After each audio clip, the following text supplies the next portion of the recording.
I'm here in Amistad. Today is May 15th, 2015, and my name is Jacqueline Vajunik. I'm here with Barbara Podzemny, Peggy Clay, and Len Clay. Peggy, could you tell me when and where you were born? I was born in Castro County in the Texas Panhandle at Hart, Texas. And when? And when? When were you born? The 12/34, 12/22, 34. I'm 80 years old. Okay. Could you tell me where your parents came from? They came from around Ranger, Texas. Ranger in Eastland, Texas. Mm-hmm. And what did they do for a living? Well, they had been farmers in that area, and then the oil boom come along, and they were involved in that. And after the oil boom was over and the World War I ended, they moved to the Texas Panhandle to farm again. So you grew up on a farm then? Yes. Could you tell me about it? Well, it was a section of land that was about the average size of farms down there at that time. And my daddy broke out part of the farmland and left part of it in pasture land. And they raised 4 children there. Mm-hmm. And it's still in our family name after 100 years. So. Okay. Do you remember anything from the Dirty 30s, or do you? Very little. I wasn't but about 4 or 5 years old, and I don't really remember anything about it. Do you remember any stories your parents might have told you? Yes, I remember they did tell stories about it because, like I say, there was a lot of that country that was broke out, and so there was a lot of sand blowing. Mm-hmm. They got a lot of the dust, and they talked about how hard it was to pay for the land at that time because of the Dust Bowl plus the Depression hit at the same time. Mm-hmm. And they talked a lot about without the milk cows and the mother had chickens, they never would have been able to pay for their land. Mm-hmm. But it was a tough time. Did all of your family get to stay, or did some of them leave? My brother that was 4 years older than me, he was the one that stayed on the farm and kept it. Mm-hmm. My sister and my oldest brother, they left. My oldest brother went to the Navy and didn't farm anymore after that. And my sister married, her husband worked in the Permian Basin, so they left to go to the Odessa area and have lived down there the rest of their life. Okay. Do you know if your family ever considered leaving? I don't think so. I don't think they ever thought about leaving. They just was going to stick it out. Mm-hmm. So what was it like? What were the kind of chores and stuff you did on the farm? Well, my main chore was, rather than doing housework, I had to wash the cream separator. It had to be washed every day because that's what we did. Mm-hmm. Daddy milked cows and sold cream, and we had hogs that he fed the rest of the milk to. And I had to help with, I never did have to help with the milking very much. I was still too young for that. I helped sometimes during the hay season to push wires through the hay baler. It was much different than it is now. My daughter and her husband have a mega hay deal, but we had to have somebody pushing the wire through and somebody driving the tractor, and mm-hmm. So took the whole family. So it was a family affair. It was a family affair. How did you get up in the morning and work, and then go to school, and then come home and work? Or no, sounds like you worked a lot. During the school days, we more or less just went to school. Mm-hmm. And my daddy was commissioner at that time, and so usually he would take us to school. My brother and I. He was 4 years older than me, and he'd take us to school because he had to check with the men that was going to drive the maintainers. Then we'd get on the bus and drive coming mm-hmm. back, and it was a long bus ride because it covered a pretty good area. Sure. Could you tell me a bit about your school? It was small, probably 200 there, and it was a full 12-year school. Okay. And when I was junior in high school, my school burned down one night. So that was kind of a sad time in our life because, you know, all my memories of earlier school days burned down. But yeah, we had a pretty good school at heart. Okay. And what about your high school years? My high school years. Mm-hmm. Okay, my high school years, I played a little bit of basketball. Never was very good at it. Run a little track. It was a small school, so you had to take part in everything. Mm-hmm. I was on the annual staff in the newspaper, and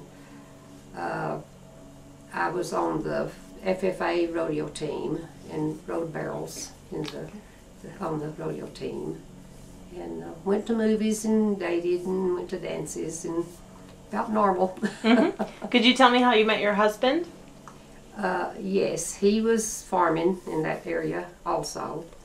And we had gone to graduation. He was 6 years older than me, so he never did go to school at heart. Mm-hmm. And I had gone to his brother's graduation, and we met that way. Okay, so when were you married? In 53 or 54. 54. Okay. So when did you move here? How did you end up in this area? Well, irrigation come in about the time I was growing up.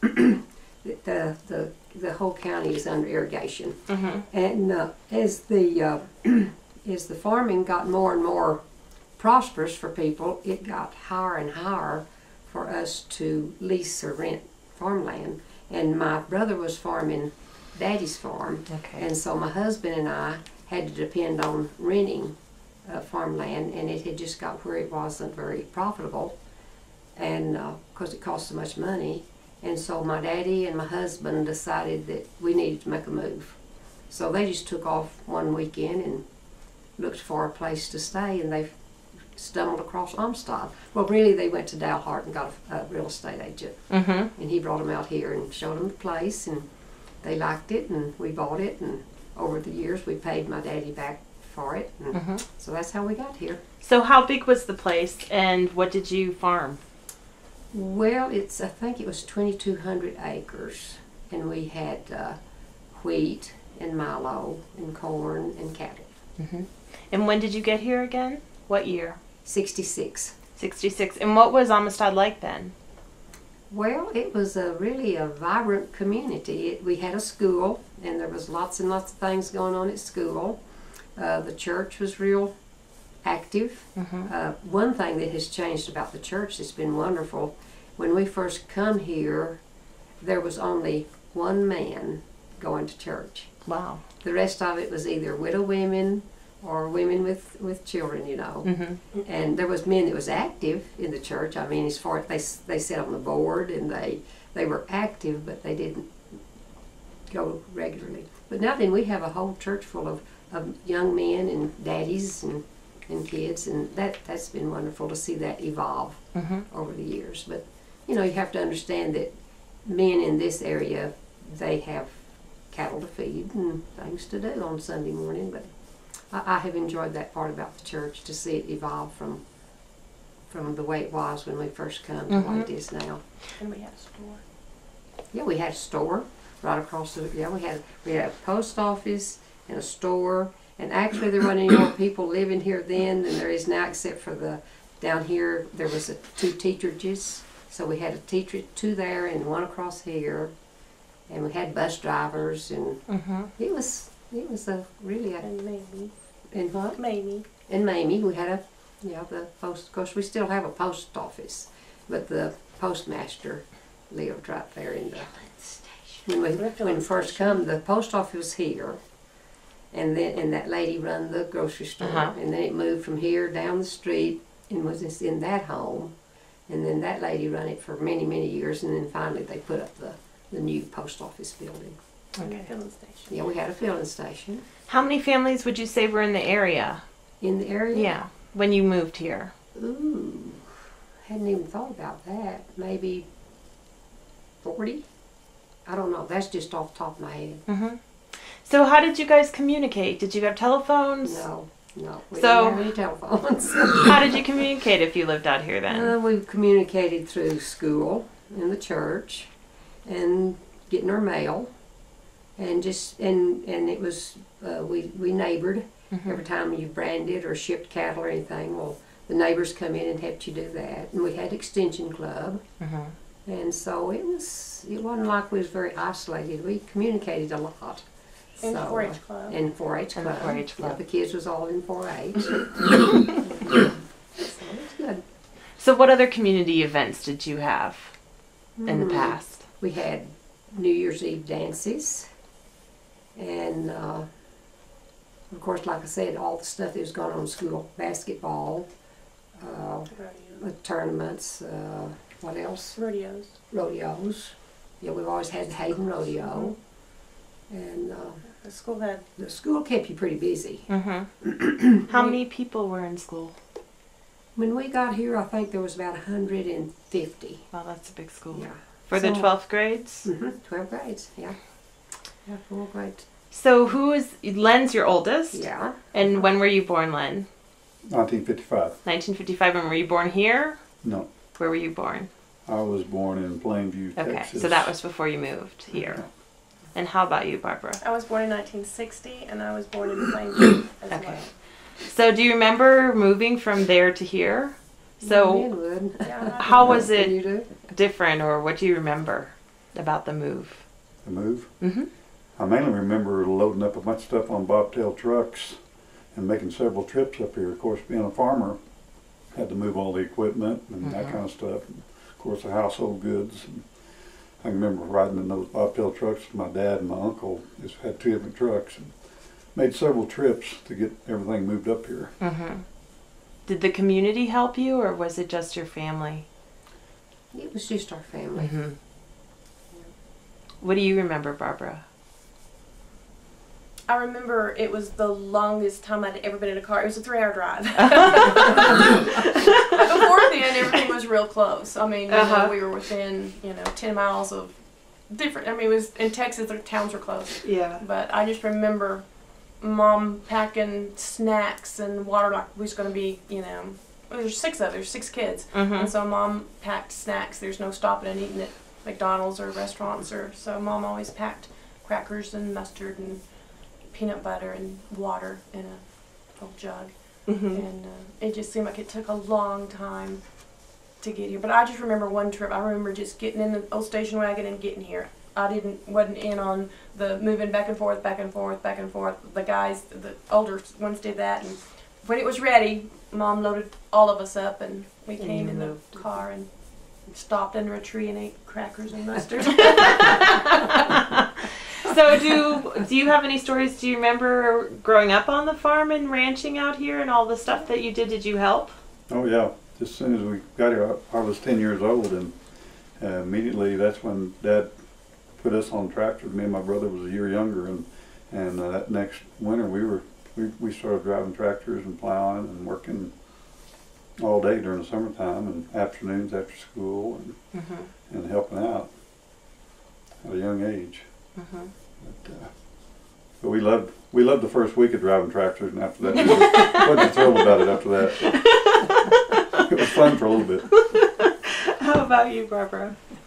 It was a very male, female dominated. The men worked in the field and was always out, and we girls stayed and helped Mom with the cooking and the cleaning. And I just remember the guys were very prompt, always really good about coming in at 12 o'clock. And so the 3 of us girls and Mom would cook and get everything ready, and the table was set, and we wouldn't make glasses until Mom heard the pickup. And she said, "Here they come," and we'd race in and we'd throw the ice in there because it'd melt otherwise. So Right. we'd throw the ice in the tea glasses and have the tea and everything on the table. When the guys came in, they could just sit and eat and go because it was, they were busy. And I'm number 5 out of the 6. So as they graduated and left, poor Dad had to finally put me on a one-way, and so I had to be the son after everybody else left, me and my little brother, because we just ran out of hands. And so I eventually became They a farm. evolved. Yeah, I became a farm girl after the brothers, all the older ones left. And how old were you then when you finally started to become probably a farm girl? 16, 17. My senior year, I drove one way and did some tractor driving, and so I'm still a farmer. That's what I do now. I drive tractor. So I liked it. And what did you two do for fun when you were growing up? Well, like I said, basketball and school activities. Basketball was the main thing. Ran some track in the spring of the year. When I got old enough, I think got my driver's license when I was 15, and then on Saturday nights we might go to Neravisa South. There was friends down there, and once in a while we'd go to Drought, but that might have been once a month during the summertime. The rest of the time we was working during the summer.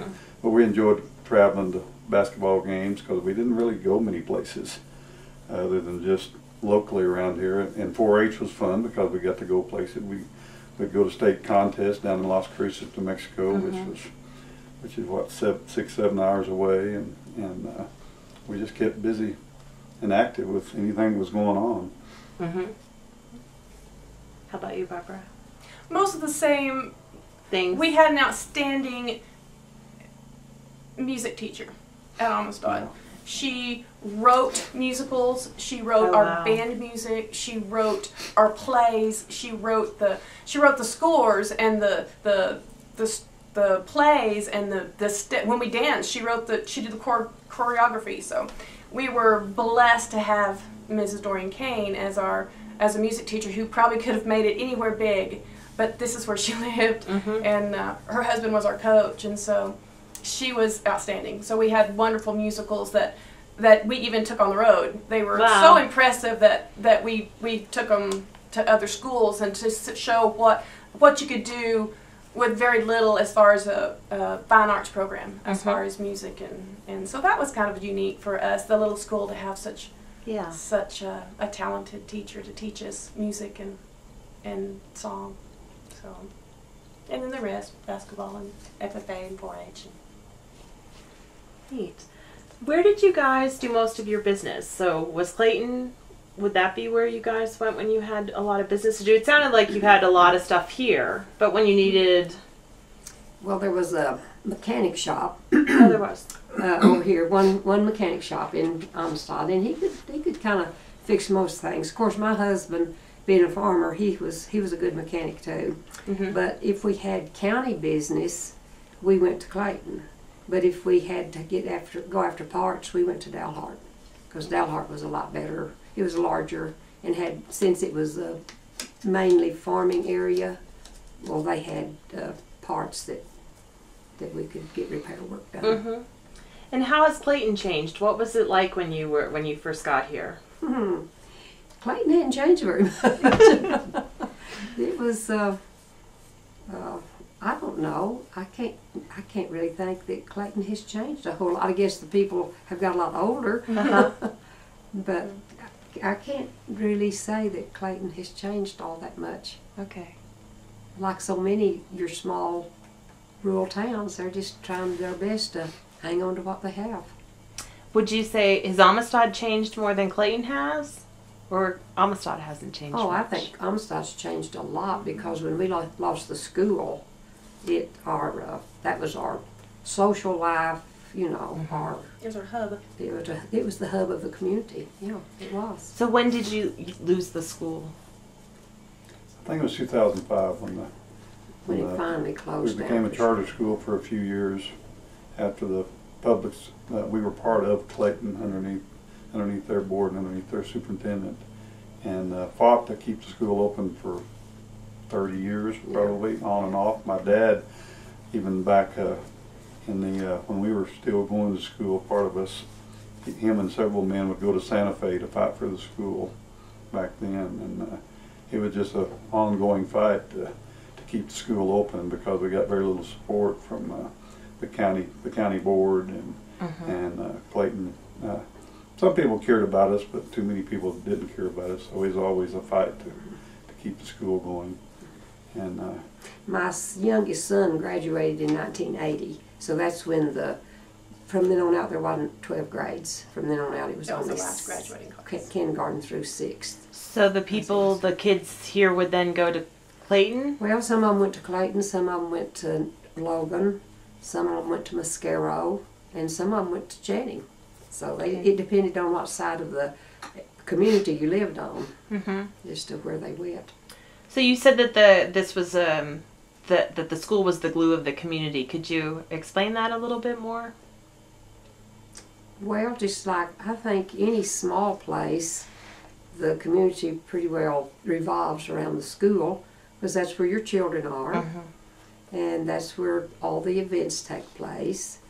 And it really was. It was the hub of the community. It's about the only social life we had. Like Lynn said, we didn't go very many places. We more or less depended on our neighbors and our community to, and we had plenty of entertainment. There was never a lack of things to do and people to see, and it was exciting. It was exciting. It still is. It's a good place to live. So what makes it so special? Could you tell me? I don't know. It's because it's home to me. Yeah, it's just a special place.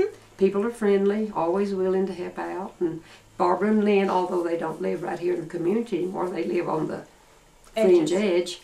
She lives at Sedan, and Lynn lives between Sedan and Clayton, but he works here at the CO2 plant. Okay. So why do you think this community is so special? Just the people makes it special. And I came back to raise my children here. I went to college and went to work at an experiment station for Texas A&M outside of Amarillo. And after 3 years of that, I got a better job with an oil company. They started drilling CO2 wells out here, and I come and interviewed and hired on, and moved to Hobbs, New Mexico, and worked 6 years down there, and got married while I was down there, and started having kids. And then in 1986 got to move back up here, and I continued to work in the CO2 field out here. But I was thrilled to get back up here. My 3 boys went to school over here through 6th grade, and then went on to Clayton. And I just never really wanted to live anywhere else. This is home, and I love the people, and not just the people here, but the people of Clayton and this county and the area. Just have so many friends scattered around, and it's a great place to raise kids. I've got my youngest son is living in Clayton, has four of my grandchildren, and they want to stay here and raise their kids in this area anyway. That's great. How about you, Barbara? My husband and I farm his dad's farm, and we bought my dad's farm, and so we're spread far apart now because our farms are like 45 miles apart. But this is like Lynn, this is where we wanted to raise our kids. This was home, and this was the morals and the ethics and the values of the people here are just magical compared to the rest of the world. If you stay here for very long, you'll realize the depth of the care and of the morals of this. It's just easy to be here and know that 100 miles in any direction, anyone is going to come to your aid from that far away. We've had family that have married, people from New York and from different places that have come here. And they say, well, how do you know that person? Oh, well, they live about 75 miles this way, but yet they'll bring you a casserole when you've lost someone, or when you're sick, or when anything. People will drive for that far away because they know you, they care about you, and they're going to help you in any way. Not just the neighbors that border your land, but the people. Just if you've ever met them on the street or said howdy do, they're your friend. And they're going to take care of you, and they're going to love you, and we'll do the same. And so we're just not friends. This is a family. This is a community of family. We love everyone in this area like we do each other. They're important to us, and we're important to them. So. It's like our church now. Since the school isn't open, our church is the hub now, and we have like Lynn his youngest son lives at Clayton. They come to church out here. We have people that live, you know, we was talking about Harding County a while ago, that's 35, 37 miles away. They come to church here. People from the Nervasa area comes to church here. I mean, we cover a real wide area. Miles mean nothing to us in this area because we drive 45 miles to get a part or a gallon of milk, or 45 miles is just this is work from anywhere. And so that means nothing to us to go 45 miles for milk or for church or for, you know, that's just, we're on the road. That's just how our community is. Right. Yeah. How else does this community help each other? You mentioned several things. Do you have any stories, Peggy? Well, like I said, we still do neighboring. Like my husband helped yesterday with to help the neighbor brand. Your son. And Your son. my son. I'm sorry. And the guys get together Explain like that. to her what neighboring means, because no one's going to know what neighboring means. We know what it means, but... Okay. Well, ever since we have lived here, you brand in the springtime and you ship in the fall. And when we're branding or shipping cattle, well, we need help. You know, you got to have extra help then. And the neighbors just come in and do the work, and the women feed them a really, really good lunch, or we try to, because they're hungry. Sure. And so we stay connected like that, and we stay connected with just stopping on the side of the road and visiting for 30 minutes and going on about our work. And we still have the extension club, and the ladies get together like that, and we have a fantastic vacation Bible school that we're pretty well known for our vacation Bible school all over the state. Wow. Because it's been going on for many, many years. I think this probably is our 53rd or 54th year to have Vacation Bible School, and we have it for a whole week, all day long. It doesn't just come in for 2 hours, because we bring kids here and keep them from 8:30 till 3 o'clock in the afternoon, and so that really has kept us connected with the young people and the children. Although we don't have school here, we still know all the people in the area that have young children, and it's just I don't know, like Barbara said one time,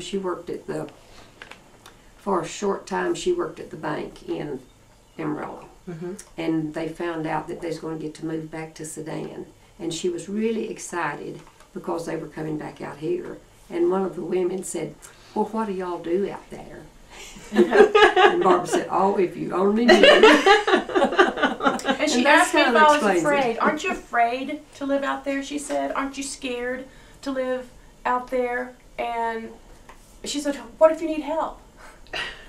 I said, I have so much help there. Even though I don't have a neighbor that can see me, I can call anybody, or anybody will stop on the road and help me. And I said, who's going to help you here? Because it's an Amarillo. Who's going to help you if you have trouble? She couldn't name one person that even her neighbor she didn't know the name of. And so, to some people, out here is scary because we're in the middle of nowhere, and you know, what do you do? And scary was never a word that I thought described this place. It's not a scary place. I think peaceful and safe and friendly probably describes it better than anywhere. And we have wonderful weather. I said, I hope that people don't discover someday how wonderful the weather is here, because a bunch of people will move in. Then it won't be like this anymore. So tell me about the weather. What makes it so wonderful? Well, it hadn't been very wonderful for the last 4 years because we've been under a terrible drought. But it's just we don't have real severe winters. We don't have really, really hot summers, and the nights gets real cool in the summertime. And every now and then we'll have a day that the wind blows all day long, and you don't really think it's so wonderful that day, but for the most part it's just a nice place to live. It doesn't rain all the time, but now then, since we're getting rain, we're sure proud of it. But just the temperature and I wouldn't want to live any further north because I wouldn't want a whole lot of snow. we get enough snow to kind of get by on. Right. But it's just good. Sounds good. So you talked about the school being the glue of the community and that changing, but you still have a really strong community with the church and the Bible camp. What other things still connect this community together? I think the lifestyle that we farm and we ranch, and that ties us. The job that we do and the caretakers of the land that we are ties us as people to each other, and it's just that'll be a constant.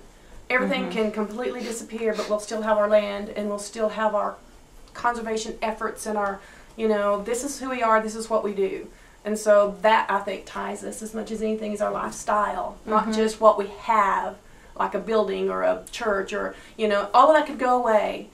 And because we're land lovers and we're land conservationists, and we're tied together because of that. We have to do that together, and we'll always have to do that together in the years to come. And I don't think anything ties the men together as much as ranching. I love to sit around and listen to the men talk. They know the names of everybody's horses. They know what the pastures are called. They've got, each pasture, and they may be 25 miles away, and they'll say, and they can name a pasture on that person's ranch. And it's just so, they love doing what they're doing, and you can just visit with anybody about, well, how's things going, and they tell you all about it because you've got all that in common. It's great. And it's hard. It's a hard life, and that bonds, I think everybody can relate, because we're all just doing the best we can, and our neighbors are too, and that bonds you knowing that we're still here. We're stuck it out, and it hasn't been easy. And I mean, when you've gone through hard times with your neighbor, with your friends, it just makes you closer, and you respect that person because you know the trials they've had because you've had them as well. And so that glue is a pretty strong glue in this community. So you mentioned hard times, and there was bad drought. I mean, there was the 30s, there was the 50s, there was the 80s, there was the 90s. I mean, there was basically every decade. So are there things, do you learn lessons from that you carry forward to the next one? Oh, yeah. What kinds of things have you learned from that? In the 70s, when we had that drought, I can remember how it changed the bus route. The kids was they still all in school. And my two oldest sons was two of the oldest boys on the bus at that time, and the route was the same, but they would have to stop and open gates because they couldn't get across cattle guards anymore because they were covered with tumbleweeds. And I remember one night especially, the wind was blowing so hard, and our house wasn't real new. It was just had old rattly windows in it. And I told my husband, I said, I can't breathe in here. I'm going to get up and go to another room. The next morning, you could see the outline of his head. And I said, I told you. But, those were the hard times. And we've had hail, talking about the weather. Sometimes we had hail that destroyed our crop or the grass. Hail is hard on grass, too. And we've had blizzards that come along when we were calving, and that's one thing we have learned is not to calve so early. Those baby calves don't like to be born in January and February. There's a lot of ranchers that still do that. We have changed that. We don't calve as early as we used to because we can have some pretty mean blizzards. Thank goodness you don't have them very often, but when you do, and we have struggled with water is always of interest out here. You got to have water for the cattle, and you've got to have water for the irrigated crops, and we've had to lower our windmills and go down to a deeper level of water. And we've been lucky so far that we haven't had to drill any more irrigation wells. Every now and then you might have to move over a few feet to get in a better strata, but water's the main struggle out here, and it always will be. So have you adjusted what you grow, or because of the water? Because of the water and because of the price. Could you explain that? What you went from to what? Well, just like my daughter said that they have bought my farmland. I still have my pasture, but they have had to change from watering corn, which takes lots of water, to mostly wheat. And this year they're going to plant some milo again because it takes less water. And yeah, you have to adjust each year accordingly. And we don't run as many cattle now as we used to because of the drought. And the drought not only was hard on the growing grass, but our wildfires were devastating. What little grass the ranchers had, we burned millions of acres. When was that? Oh, in the last 5 years, we had we had some really bad ones 2 years ago, but 4 years ago, I wouldn't even venture a guess what grass was left after all the fires that we had. The winds were terrible, and it was so dry that everything burned, and so we fought fires for months and months and months. So that's another thing you do as neighbors. You constantly, every time you go out, you just unconsciously look around to the horizon because like you can see forever. And if you see smoke, you call and say, can you see that smoke from your house? In what direction is it from? And do you think it's a grass fire? We look out for each other during those times, and we still do, even though we've got green grass now, and there's not that danger anymore. But that's another thing, you're connected, because when I look out and see smoke, it's hard to tell how far it is, but I know everybody and their phone numbers that lives on each direction from me, and you just get on the phone and go to call it. So the phone helps. Oh yeah. We finally got a telephone in... I think I was 15. You was 15, okay. So that would have been in about 70. They finally run an underground line. Wow. And, well, we're not allowed to use it, but Was it a party line? Oh yes. And when did you just get a regular phone? When did you have your private line? I can't remember. That was probably 6 years after we first got the phones. Okay. More than likely, somewhere in there. Yeah. So that would be a good way to communicate because everybody would know what was going on. Whether you wanted them to or not. Yeah, I tried to keep my kids off of the phone as much as possible. Daddy threatened our life. Yeah, really, that's what it was. Do not be on the phone. But you asked earlier how we communicate or how there's a system. Everybody has, I don't know how many numbers you call. If something needs to get spread around really quick, if somebody needs help or somebody needs something, Mom has a set of numbers that I 6 or 8 or 10. I don't know how everybody have. Barbara, all the neighbors have a set of numbers that they call. Say, you're in charge of calling these people. You're in charge, and so very quickly they can get across the community real fast with news that needs to be taken care of. And that's the community list. Then we have a church prayer tree, and if anybody calls and asks for prayers, and it can cover a wide area of either sickness or death or all kinds of things, and then we call on the prayer tree, and you pretty well know if somebody is fixing to have surgery or if somebody has lost a family member or needs food. So we're pretty well connected. Yeah. Are there any other lessons, Lynn or Barbara, that you guys learned from your parents ranching or farming that you use on a regular basis? The important ones you can remember. I think mainly just work hard and be proud of what you're doing.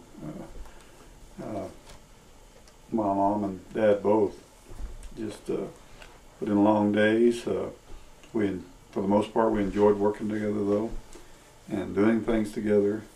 And family, I'm so thankful for our family. We have 6 kids, and we're very, very close.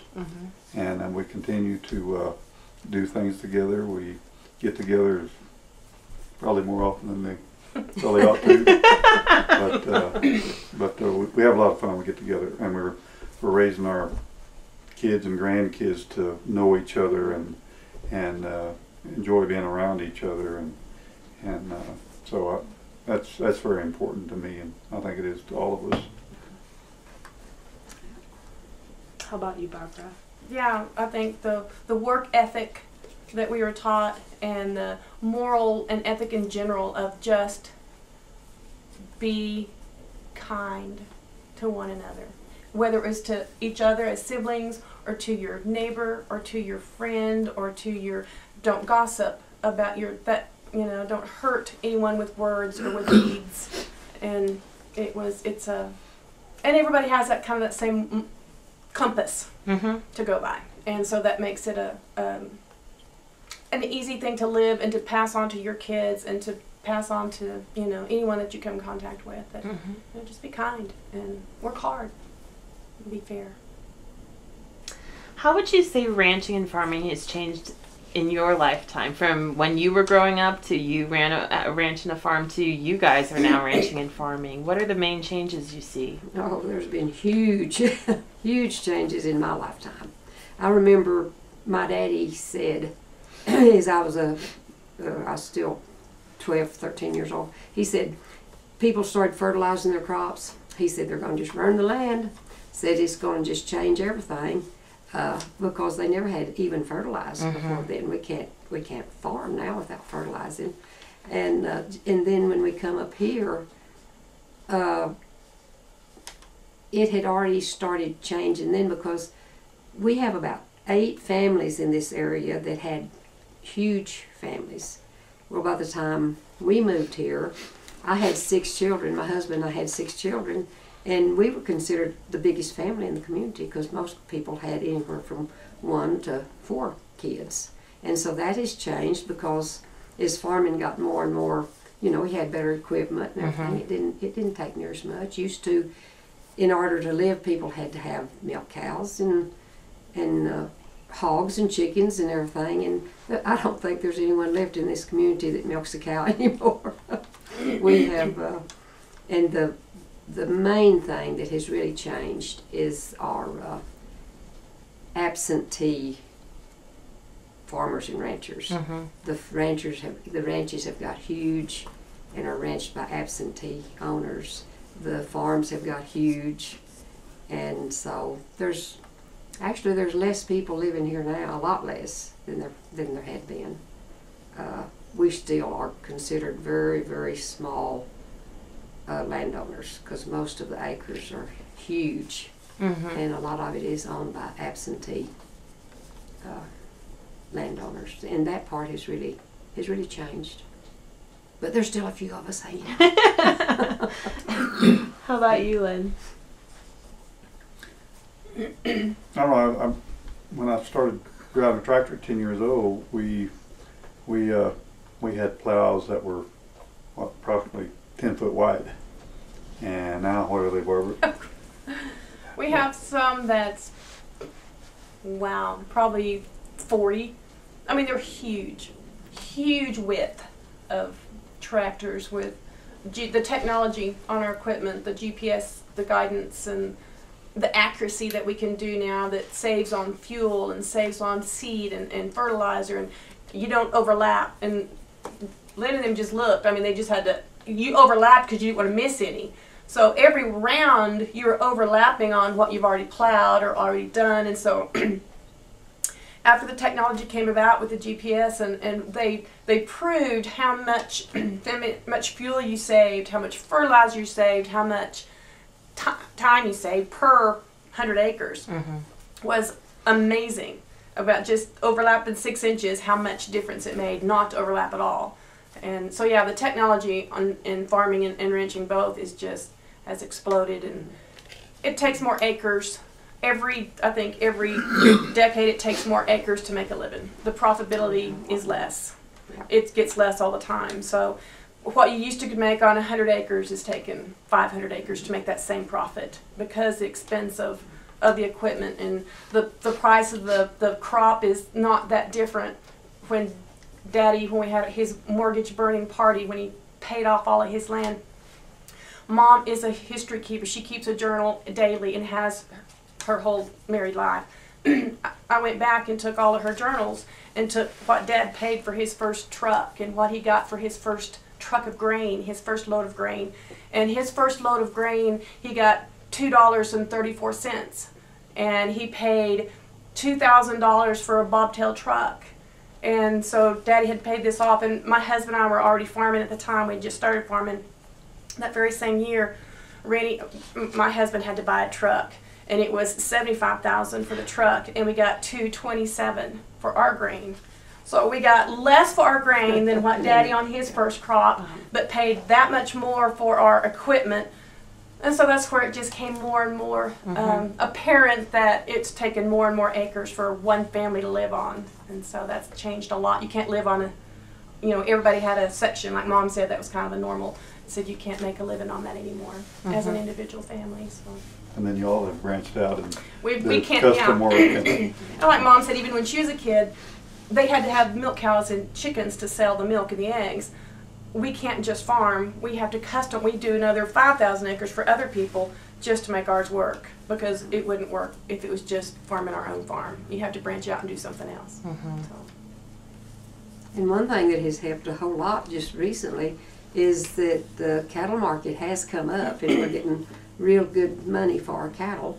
And that, you know, it seems like you was talking about how do you survive. You get to thinking, I don't know if I can hang on much longer or not. And then something good comes along. And you do. And you never know when it's going to come along. But that has been kind of nice the last 3 years to have good cattle prices. So there's always things that come along and help us out.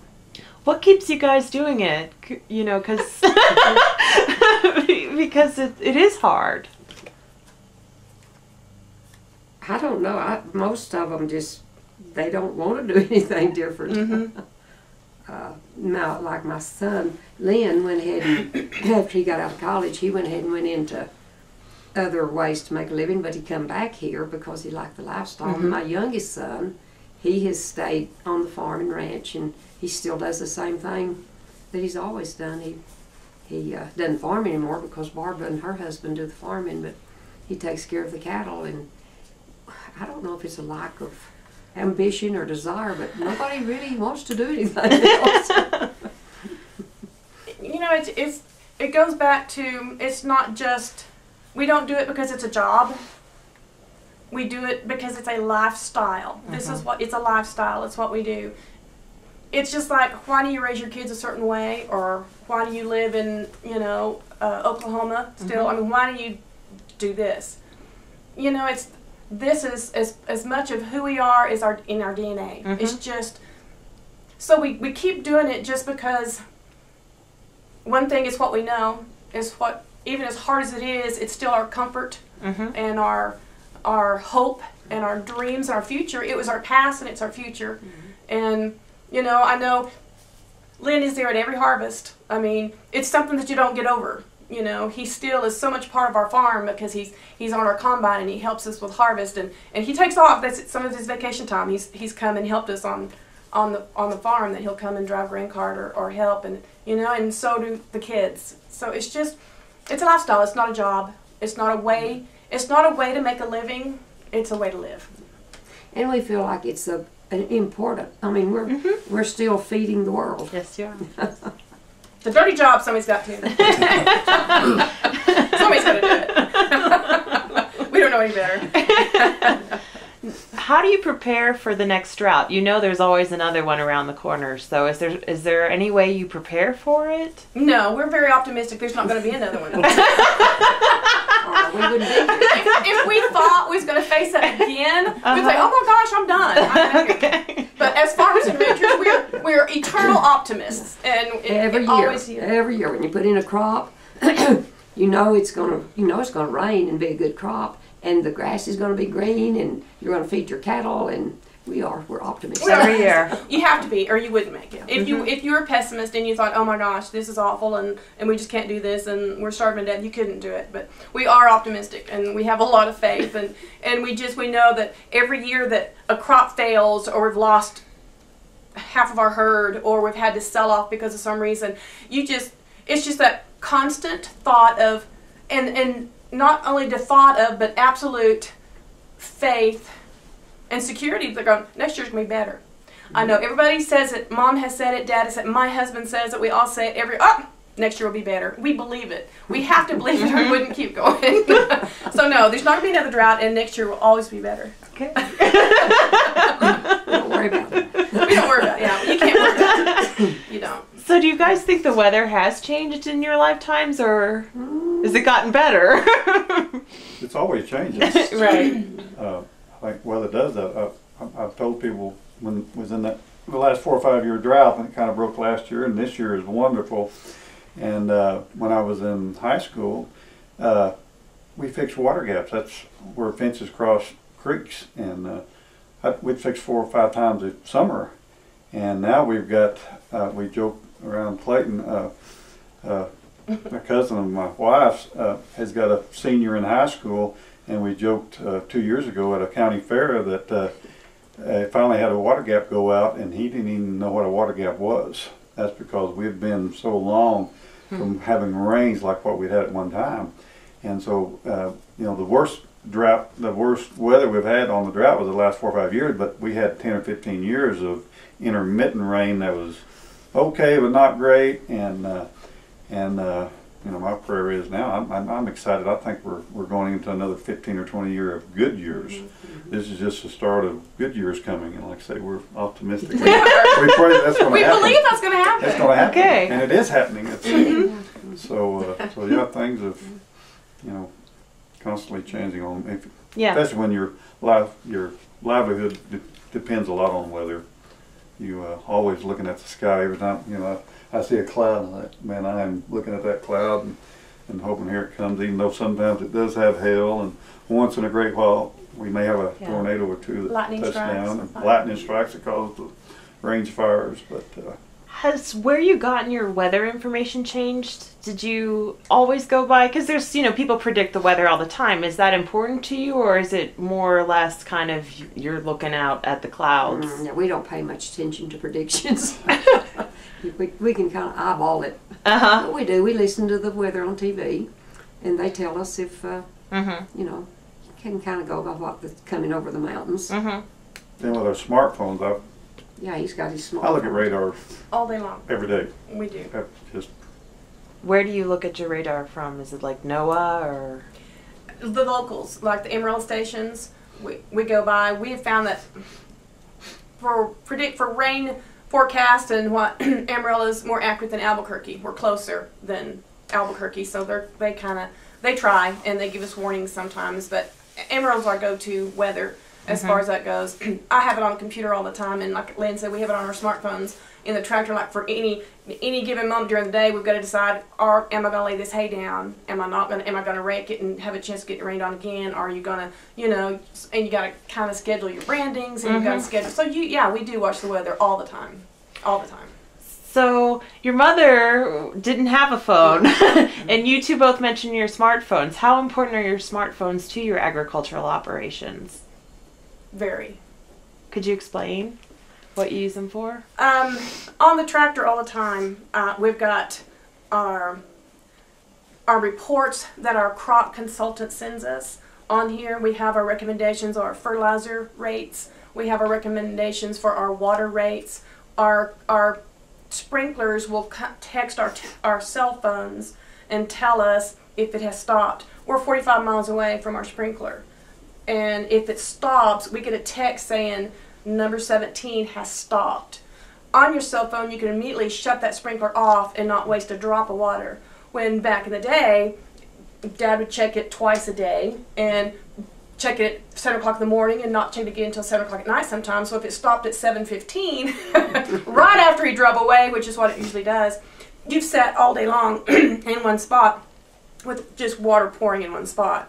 So it's a huge thing. We keep our phones on us all the time. It tells us what our farm is doing and what we need to do to conserve energy, water, time. So yeah, it's a 24/7. Our phones go off in the middle of the night. If our sprinklers go down, we can shut them off from the bed, or we can call Jimmy. Jimmy's our irrigator, my younger brother, and he can get up and go shut it off. Or he can, you know, Jimmy is the one that because he lives on the farm, we live 45 miles away. Jimmy's our irrigator, and so yeah, it's come a long way, and it's all for the good, for conserving, you know, saving more water, saving money, time, fuel, effort. So yeah, they're. I don't know how to farm without them, which is a little sad, but they're pretty important.